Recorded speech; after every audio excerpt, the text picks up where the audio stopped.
Good evening and welcome to our third Youth Professionals Network webcast. Thank you for joining us tonight.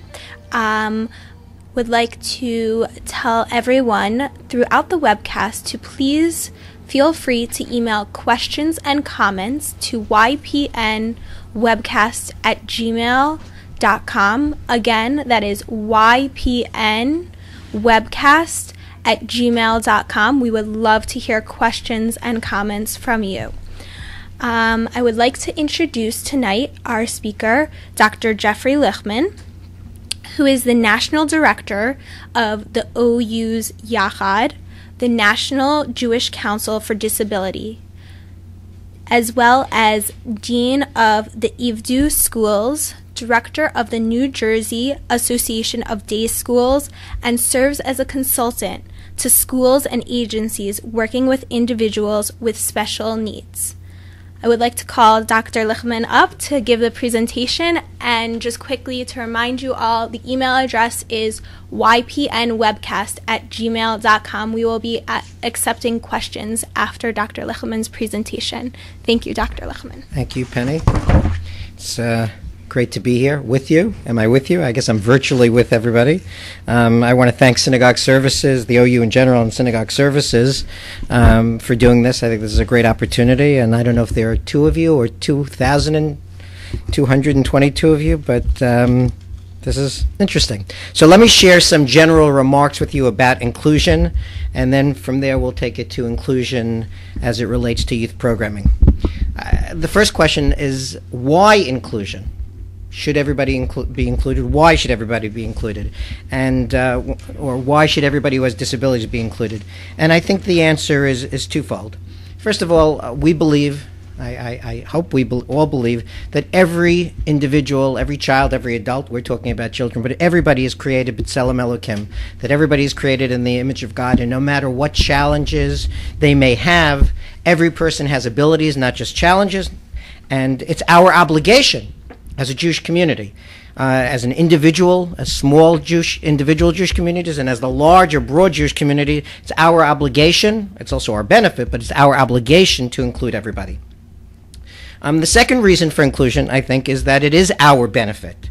Emerson put it much better than I did when he said, "It is one of the most beautiful compensations of this life that no man or woman can sincerely try to help another without helping himself." Everybody, everybody helps one another, and when we bring everybody together, those with challenges, those with disabilities, have what to offer us. Let me share another way to put it.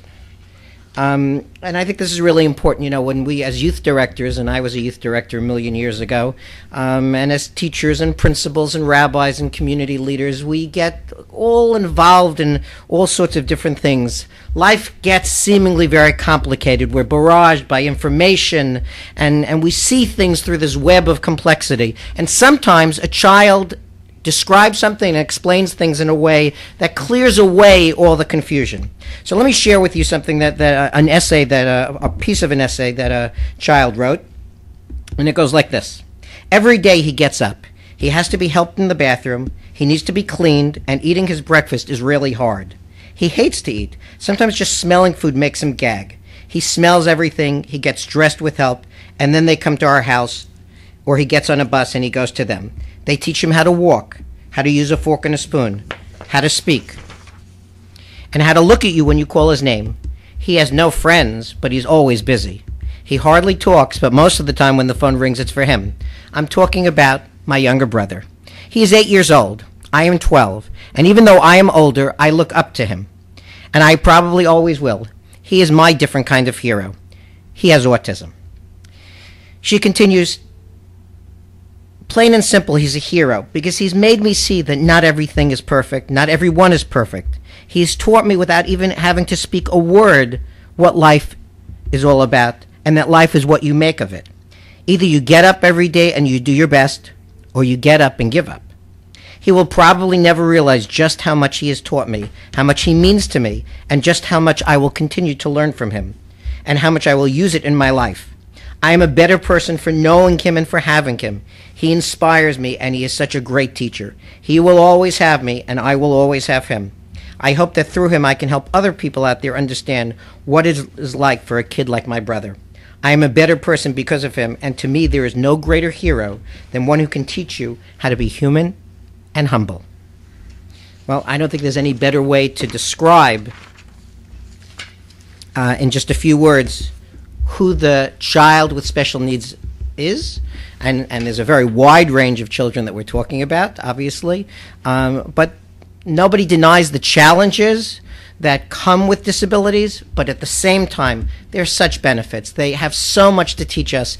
Every child with a disability has abilities. And so why include them? Because we have much to benefit from them. So what is inclusion? So, and this is really important. Inclusion is each individual, every child in your youth program, participating as much or as little as they want. It's not everybody doing everything in exactly the same way necessarily. It's everybody participating to the fullest degree possible, to the fullest degree that they want to. Put another way, it's also inclusion is everybody participating so long as they don't detract from somebody else's participation. Now, I want to show you one of my favorite cartoons. I hope that you can see it here. I'll describe it as well. You see a major thoroughfare, a major street, and cars are coming and going, and there are a group of dogs on one side of the street. And you see this other dog that's coming from the other side that dodges all through traffic to run and join this group of dogs. And it says on the bottom, "All right, Rusty's in the club." So why do I share that with you? Because I think this shows in the most concrete, clear way possible that everybody wants to participate. We're willing to risk life and limb to be part of the group. No man is an island. Every child wants to be part of the group, the youth group, the community group. They may not be able to express it verbally. They may do things that suggest to you that maybe they don't want to be part of the group. But I promise you, if I know nothing else, I know that everybody wants to be included. And who are we talking about? We're talking about children of a wide range of age groups. We're talking about children with a wide range of disabilities. They might have Asperger's syndrome. They might have cerebral palsy. They might have Down syndrome. That's part of what complicates things, and we'll talk about that in just a minute. But we're really talking about, at the end of the day, children. And if that's what you really need to remember as a youth director, really as anybody working with children, that whether they have special needs or not, fundamentally they are children. So again, let me read you something. It's a beautiful poem by Emily Kingsley that says it far better than I can. It's called Like Me. And it goes, "I went to my dad and I said to him, there's a new kid who's come to my school. And he's different from me. He isn't too cool. No, he's nothing at all like me. No, he's nothing at all like me. He runs in a funnyish, jerkyish way, and he never comes first in a race. And sometimes he forgets which way is first base, and he's nothing at all like me. He studies all day in a separate class, and they say it's called special ed. And sometimes I don't even understand what he said, and he's nothing at all like me. His face looks kind of different from mine, and his talking is sometimes so slow, and it makes me feel funny. And there's one thing I know, he's nothing at all like me. And my father said, son, I want you to think, when you meet someone different and new, that he may seem a little bit strange, it's true, but he's not very different from you. Well, I guess I admitted I've looked at his face, and when he's left out of a game, he feels bad. And when other kids tease him, I can see he's so sad. And I guess that's not very different from me. And when we're in music, he sure loves to sing, and he sings just like me right out loud.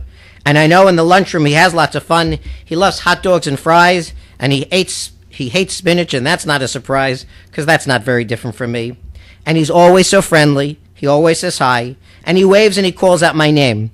And he'd like to be friends and get into a game, and that's not very different from me. So I said to my dad, hey, you know that new kid? Well, I've really been thinking a lot. Some things are different, and some things are not. But mostly, he's really like me. Yes, my friends, my new friends, a lot like me. So, if you take nothing else away, I implore you, take that away. That a child with disabilities, a child with special needs, is a child. And they want to get in the game just like everyone else. And they have, as I said before, so much to offer. So when we talk about inclusion in youth programs, it gets a little bit complicated only because we don't have that much time, and we're talking about children of a wide age range, children with different disabilities. We're talking about kids who could be ages 3 to 18. We're talking about Shabbat morning groups to teen minyan, from Shabbat afternoon groups to weekly sports leagues. We're talking about NCSY Shabbatons to learning programs. So let me give you some general things to think about as you're planning these programs, as you're including everybody, and then hopefully through the questions that you might have, we'll answer any more specific questions. So again, I want to emphasize kids are kids. And just as you need to understand the different developmental stages of your children that don't have special needs, you won't do the same program for a 4-year-old that you would for a 10-year-old, that you would for a 16-year-old. Well, in the same sort of way, kids with special needs, we need to take into account their different developmental needs, their special challenges, and again, their abilities. Remember also something that you know, but that's really important here, is that most of the time in youth programs, the leaders, the youth group leaders, are themselves kids. They might be preteens, they may be teens, but ultimately they're really kids. So what do we need to think about? We need to think about the fact that kids need to be safe always. It's our obligation to make sure that they're safe, and it's our obligation to make them feel safe. They have to feel safe. And generally speaking, those things that are unfamiliar make us feel uncomfortable. So our job is to make the unfamiliar familiar and therefore comfortable. So if they haven't been exposed to other children who have special needs, and if they look different or act different or sound different, then that might make them feel uncomfortable. So then we need to prepare them for that. We need to, maybe talk to them before we invite this new child in who has special needs and tell them something about that child. We might want to read a story about that child, or about children who have special needs in general. And there are some storybooks out there for younger kids that, that can tell. We might want to have the parent or a parent come and talk about their child who's going to join the group next week. And what they can do and what's a little bit more difficult for them and how everybody can, help. We need to make the unfamiliar familiar. And then, and this is probably the single most important thing, and it's not just for the kids with special needs, it's for everyone, is you need to model what to do. And most importantly, you need to teach what to do. If you model a level of comfort in talking and playing and interacting with the child with special needs, then to a very large extent, your leaders will follow suit, and the other kids even more quickly will follow suit. But sometimes people don't know. We can't make any assumptions about anything. So we need to teach. And whether that teaching is pre-teaching, where again, before they come to the group, you have a session with the group leaders, you have a session with the kids, and you explain to them what to expect so that they won't be uncomfortable. And then if you bring the child in, you don't just have them come to the group, but you run the group perhaps that first time, or you're there introducing them to the group, and you're there for part of the group, and you're modeling whether it's, how to be with them during story time, how to be with them in minyan, how to be with them at a baseball game, how to let them play in the baseball game, whatever it might be. If you model it, then to a very large extent, the rest follows with everybody following you. Now, how do you do that? Because maybe you don't know. So I think there's really one very simple answer, and that is that you need to reach out to the child who has special needs. Before you ever bring them into the group, you need to reach out to them. And maybe reaching out to their family first, but you need to reach out to them and their family, and you need to get to know this child. Doctors don't make house calls anymore, but youth directors can. And if it's not making a house call, then it's meeting them in the synagogue, in the shul. But meet the child, get a feel for them, see what they like, see what they don't like, how expressive they are, how expressive they're not, what can they do, what do they like to do, what do they have more difficulty with. And if they have difficulty articulating and expressing that, certainly their parents rarely have difficulty explaining and expressing what it is that they're good at, what it is that they have difficulty with. And talk to the family. So often families who have a child with special needs feel so isolated from the community. They feel unseen, unheard, ignored. just your reaching out to them and saying to them, you know what, we want your Jonathan, we want your Chani to be part of the group. I don't know how to do it, but you tell me and we'll work together and we'll make it happen. Just that alone, before you do anything, goes so far to creating a relationship with them and goes so far to welcoming them into the community, a community that so often, in fact, doesn't do it. So you got to reach out to them. Sometimes it may be going further, talking to a school, understanding, how the school works with the child so that the child can be successful. But it really starts with the child themselves and with their family. What about programming? Well, I want to tell you that in Yachad, we have a program called Yad B'Yad. Yad B'Yad takes Yachad members. Those are typically teens and young adults who have special needs. A wide variety of pretty significant special needs. They typically have developmental disabilities, mild to moderate intellectual disabilities. They often may have physical challenges as well. So we take them together with a group of teens, with a group of typical non-challenged high school students. On Yad B'Yad, they're touring Israel, but most importantly, I want to tell you that they, just like all of the other programs, they hike, they motorboat, they rappel, they go into the caves and the archaeological digs. On Yad B'Yad, everybody does everything. Now, is it harder for somebody who's physically challenged, for somebody who's mobility impaired, who's in a wheelchair, to get into a cave? Absolutely. Is it harder for them to rappel? Probably. But they all do it. And why do they all do it? Because everybody can do everything if the right attitude is brought to bear. Okay? So if you create programs that say, okay, we're going to do this, we're going to figure out how to do it, then 99% of the time, everybody can do it. If I can run a marathon, if Tzvi can rappel, then virtually all of our children can participate, whether it's a Super Bowl party, whether it's a learning session, whether it's a baseball game, everything can be inclusive. Now, it may be that somebody doesn't want to be inclusive in everything, that maybe a child wants to play a different role. Okay, so let's let them play different roles. We don't all have to do exactly the same thing. And then there's one child who may not want to be sitting there listening to the story. Maybe they want to help set up for the kiddush that follows the story. Or maybe they want to be the gabbai. Or maybe they want to be the person who collects the balls that the catcher doesn't get. Or maybe they want to play baseball. The only way we know is by getting to know them and giving them the chance to talk about what they want to do.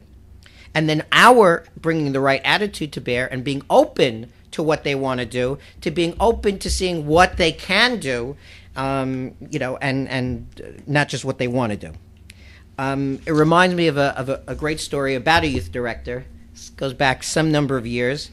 There was a youth program one evening, and this youth program in particular was taking place because there was a big meeting going on in the shul. All the adults were meeting, and so the kids needed to be occupied. So the youth director was running a program, and he was playing a game with them called Giants, Wizards, and Dwarves. Great game. It's sort of like a large-scale version of rock, paper, scissors, and where everybody runs around, makes lots of noise, and generally has a good time. So this youth director is standing there in the room with these 50 or so kids, and he says, okay, stop everybody, stand still. They all freeze, and he says, now you have to decide, are you a giant, a wizard, or a dwarf?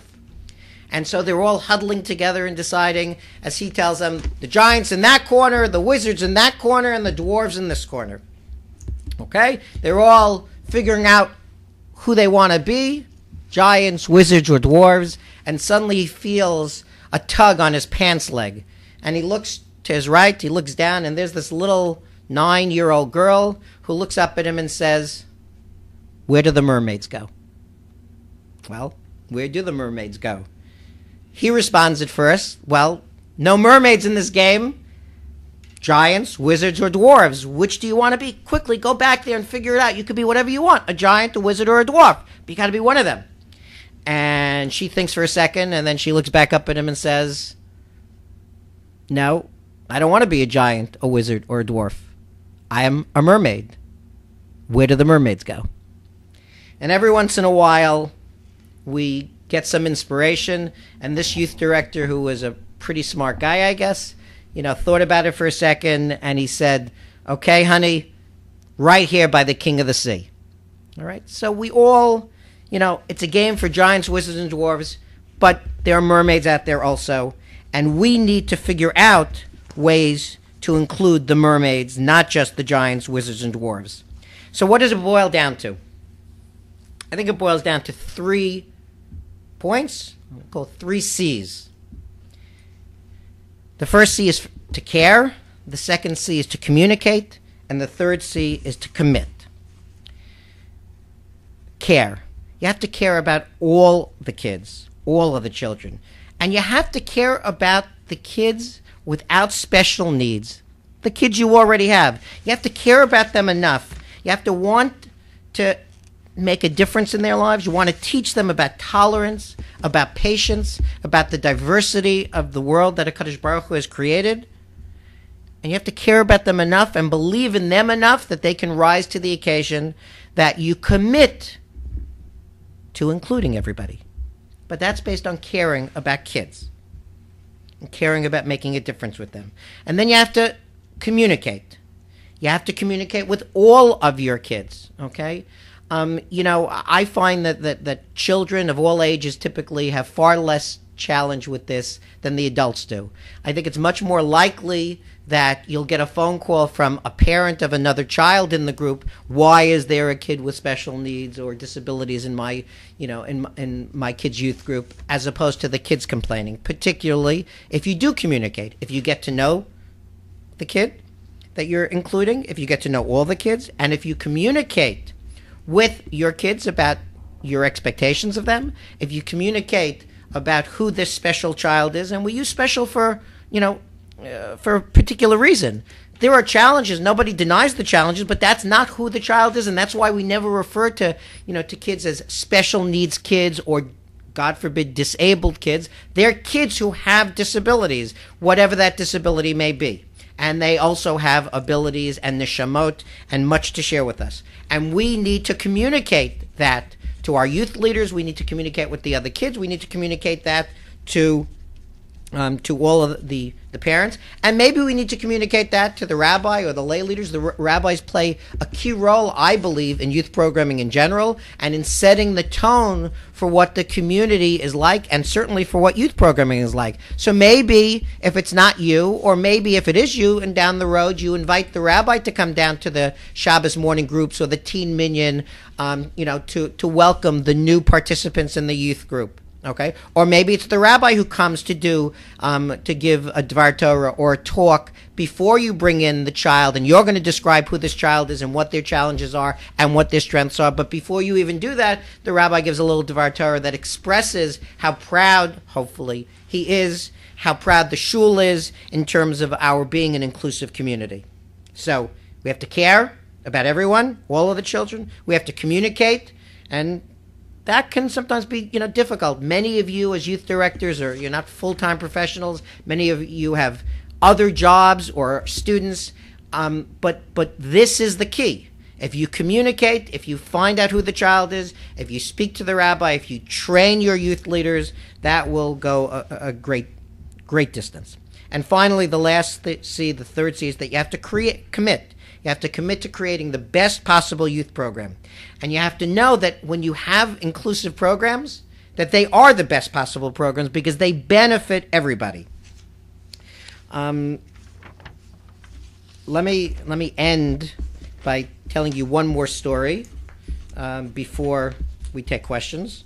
Well, let me read it to you, actually. This was written by somebody. She was a 12th grader, 11th or 12th grader, so she could have been one of your youth group leaders. And she talks about her job at camp. So she writes, "This past summer I lifeguarded at camp. I was assigned a bunk of young elementary school girls. Yesterday or so, it seemed, I could have been in that bunk. Today, I was their instructor. And my most challenging pupil was Jenny. Jenny was overweight. Jenny had developmental difficulties. Jenny was scared of the water. Jenny complained she was too fat to swim and would surely drown. My job was to teach Jenny to swim come hell or even low water. a seemingly impossible task. One day at the pool, I was alone with Jenny. On the opposite end of the pool, there was another young girl with cerebral palsy who was insisting on taking the deep water test. This caught our attention. This other young girl had only one fully functioning arm. She struggled to get into the pool. When she was waist high, she looked up and said, "I will not fail." Jenny and I watched her go into the water. I do not know how she did it. I never even found out her name. But when the splashing was over and her gasps fell to silence, that girl emerged from the water and passed the deep water test. I looked at Jenny and I said, "You will not fail. You will not fail." 3 weeks later, Jenny swam her first lap across the pool. When I think about my life and I think about those 4 words, "You will not fail," I realize something very important. Sure, I said them to Jenny. In a larger sense, however, it's what I've been telling myself all of my life. It is what compels me to go forward when I'm tired. It is what compels me to embrace a new challenge. And it is what drives me to succeed. I will not fail. Well, with the right care for all kids, with a commitment to communicate, with a commitment to include everybody, you will not fail.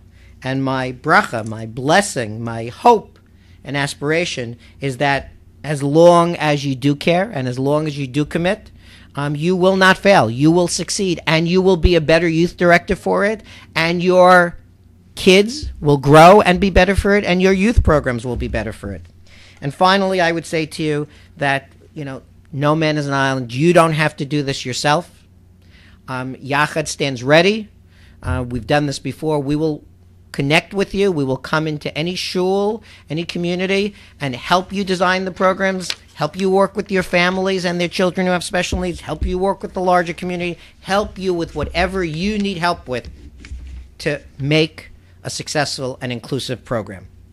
So with that, I want to thank you for your attention for this last half hour, and I'm happy to take any questions if you have them. Okay. I'm going to ask some of the questions, if that's okay.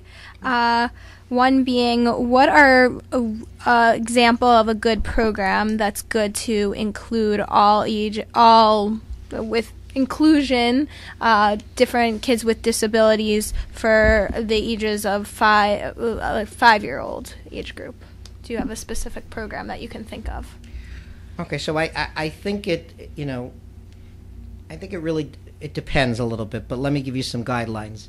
I wouldn't so much as give you a specific program as tell you that typically 5-year-olds, and certainly 5-year-olds with special needs, often need a highly structured program. The truth of the matter is kids in general need highly structured programs.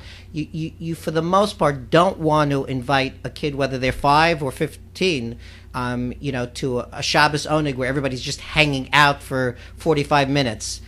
You don't want to invite somebody who's got special needs to that program as their first program. You want to invite them to a program where everybody's, has different parts to play. Maybe it's a Maccabiah, maybe it's an Olympia, or a big board game where everybody, is playing. And for a 5-year-old specifically, besides that, I'm a big believer in storytelling and reading stories and telling stories, frankly, for children of all ages, including adults, but certainly 5-year-olds. That's another good activity. Reading a story, telling a story, and then asking kids to respond to that story and what they thought about it and feel about it could be a nice way. And then, here's a good example, by the way.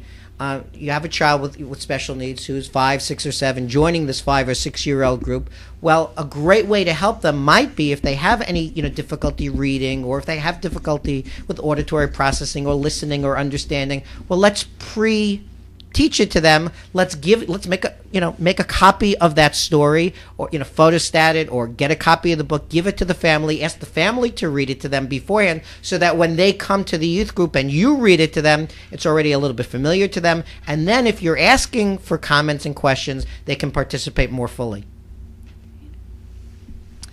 Another question that came in is how to train the youth leaders. Okay, that's a great question. First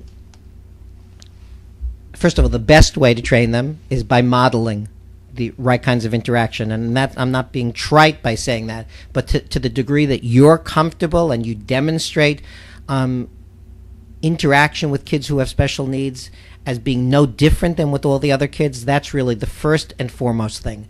Look, kids who are youth group leaders typically have very little time. You don't have a lot of time to do training with them. So I think there's a couple of things. First of all, you might want to encourage them to go to Yachad Shabbatons, which have their own, social dimension to it.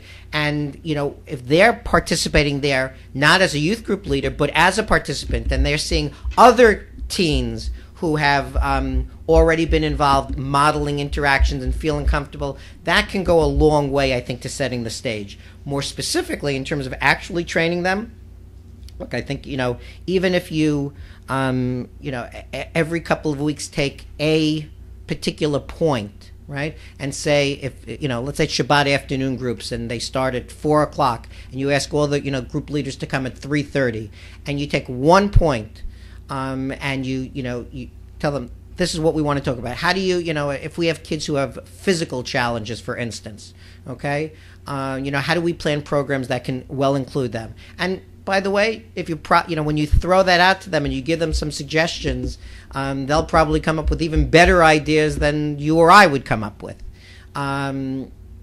So challenge them. Kids have so much, to offer. We just need to create the structure and the framework within which they can bring it out. I think also, again, what I said to you earlier is we're happy to come down. Ask us to come down on a Sunday or on a Wednesday night and, to do a session and to talk, either to teach them a little bit about different kinds of disabilities, what some of the characteristics are, or to teach them, again, how to work with, with different children. Okay. Another question is about, is there any money available, whether it's by the government or someone, to specifically make the facilities in the synagogues more disability friendly? Okay, another great question. Typically, for the most part, there is not. We get this question a lot. Right now, there is no government money that I'm aware of to make things more inclusive. But I want to tell you something. And this is not the job of youth directors. This is the job of communities as a whole, of rabbis as leaders of communities, of lay boards and presidents and so on. We raise so much money for so many things. This should be no different. And you're right. The truth is that every shul should have, should be accessible, should have a ramp into the building, should have a ramp into, up to the bima. And if we challenge our communities in a positive and constructive way, I believe that the money can always be raised. I've seen fairly poor, fairly lower socioeconomic communities get together and decide we need to have a ramp into our shul and to build the ramp. But I want to also say to you that and I'm not answering your question, but I really believe I am answering your question. Inclusion is not about money. Inclusion is not about money. Money makes things easier. Inclusion is about attitude. If you have the right attitude, if you want to include everybody, then everybody can be included. It is not primarily about money or facilities. And you know what? It's really not about the program. You're a great youth director if you relate well to your kids, if your kids know that you love them, you care about them, you're committed to them, they will relate to that. And the same thing for your youth group leaders. You could have the fanciest programs. You need programs to, as the structure to get them in, to keep them. But it's all about the relationships. And the same thing is true here. So would it be great if we had money and if, we could, immediately start to make everything accessible? No. Okay. You know what? Better yet, make it the challenge of your youth group. Okay? Do car washes and raise money so that you can make your shul inclusive. You know what? How cool would it be if your youth group said, we're going to raise X amount of money and challenge the shul community, the board, etc., to raise the difference so that everybody who is physically challenged could come into shul? Wouldn't that be pretty neat? And the children shall lead. Let them show us how, you need to just challenge them, and so often, and support them, so often they'll respond to that challenge. And then there are other things. What about if you have a child who's blind? Well, Braille Sidurim don't cost a lot of money. So. And again, I want to remind everyone that the email address to email in your questions is ypnwebcast@gmail.com. Again, that's ypnwebcast@gmail.com. Have one more question, is that do you think that there's a definite need to hire a shadow for specific cases, or do you think that a shul person should be trained in specifically those duties of shadow? Okay, that's a really good question, an insightful question. Obviously, I can't answer it specifically without knowing the particular child, so I think it depends on the child. But that said, I don't think that you always need a shadow. I don't think you always need a trained shadow. That's not to say that having a trained person sometimes can make a huge difference. So I think it really depends, and that's where it goes back to what I said to you before, is this is a good thing to talk to the family about, okay? Is this a child who has a shadow in school? Okay. If he does, then maybe it's something to think about. If they don't have a shadow in school, then they probably don't need a shadow in youth group. Okay. So first, do they have a shadow elsewhere? And then who should that shadow be? Well, you know what? Again, maybe we should train some of the peers to rotate and be shadows. Maybe, as in the story that I read to you earlier, maybe it's a sibling who wants to be a shadow. Okay? They've done studies about siblings and that show that, most of the time, siblings, notwithstanding the challenges that it poses to siblings to have a brother or a sister with special needs, typically embrace that challenge, typically grow significantly from that challenge, and often have a lot to offer. So maybe it's the sibling, maybe it's some of the other kids in the group, or maybe it's somebody who is typically their shadow. We once had on a program, a girl who had cerebral palsy, who was pretty physically challenged, and she was pretty heavy, and this was on a travel program. And the group leader, who was a wonderful group leader, said, I don't think we can take her again next time because it's so hard to lift her on and off the bus. And who are the people lifting her on and off? They're young girls themselves. They're teens. They're not trained in it. It's hurting their backs. It's really, really hard. And maybe it's even dangerous because maybe they're not lifting her on and off the right way. Long story short, in that particular case, we did bring, for the next travel program, we brought the shadow to be there. And I want to hasten to add that the shadow was an African-American woman who, from the surface, was the last person who would fit into this youth group travel program, right? She was older than everybody else. She was of a different ethnicity. She looked different, etc. I must tell you, it worked perfectly. Could it have been, otherwise? Could it have been that we could have trained some of the, the group leaders? It could have been. In that particular case, we felt, though, that it was such an intensive program because I think it was a 2-week program, and it was so labor-intensive that we needed somebody who really did it all the time and who could do it well so that this girl would be safe and so that, the staff were not overly stressed. So that's a long-winded way of saying it depends. Sometimes you do need, very often, more often than not, you don't need a trained shadow, however.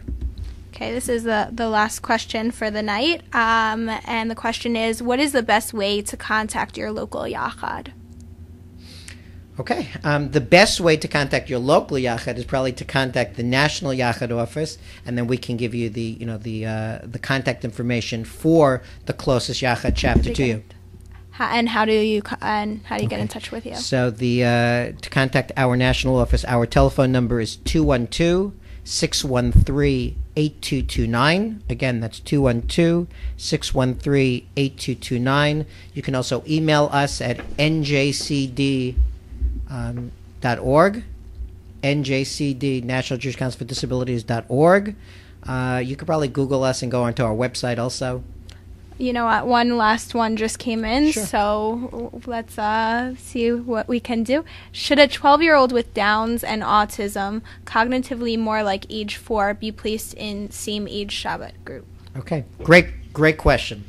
Again, I feel like I keep saying it depends. A little bit it does depend. So first, I want to tell you that, in terms of same age, no, it shouldn't be about everybody necessarily being in the same age category. It should be about what will work best for that 12-year-old child who has Downs and autism. If they would do better in a 9 or 10-year-old group, that's okay. If they would do better in the 12-year-old group, then that's okay. It shouldn't be, we want them to be with peers, and you want to get as close as possible to that. But peers sometimes are peers of the same age, and sometimes they're of different ages. So I think you really need to assess, and you might even want to try them in both groups and see where they do, where they do better. It might be that even if you ask the child, that they might say they want to be in the 12-year-old group, and yet if you tried them out 1 week in the 9-year-old Shabbat groups, that they might like that better and say, oh, I want to stay here. On the other hand, if they want to stay in the 12-year-old group, even though cognitively they're only on a 4 or 5-year-old level, as long as, I'll go back to what I said at the beginning, as long as they're not significantly detracting from everybody else's participation, why not? Sometimes, the brain is the last great frontier. We don't know what's going on in anybody else's mind. We don't know what another person comprehends or doesn't comprehend, or what they get out of it, or how they understand it or appreciate it. We need to be a little humble about that. So, I think you want input from the child themselves. I think you want input from the family, potentially. And then I think you want to see how they do in the different groups. And it's okay to go back to the family, by the way, and say to them, you know what, we tried, let's call her Chani. We tried Chani in a couple of the different groups. And you know what, we found that we have 10-year-old groups and 12-year-old groups. Even though she's 12, she seemed to enjoy the 10-year-old group much more, and she seemed to really, be able to participate in a much more meaningful way. So it's our recommendation that, that maybe let's try to keep her in the 10-year-old group. I think when you put it in that way, a family can hear most of the time. 9 times out of 10, a family wants their child to be included and is less concerned about the details, is less concerned about any particular thing. Sometimes you will have a parent who is meshugal adavar, who, is kind of, on principle, my child is 12, they have to be 12. Okay. Your job, in that case, I think, is to say, okay, but I want you to understand, and you're welcome to come down and observe also. I want you to understand that when we tried it, the Chani was more off to the side, was less able to participate well, yet when she was with the 10-year-olds, she seemed to be able to really, participate in a much more meaningful fashion. So, again, I think you need to observe, talk to the child, talk to the family, and on that basis figure it out without any preconceived notions. Thank you so much, Dr. Lichtman, for your time and amazing presentation.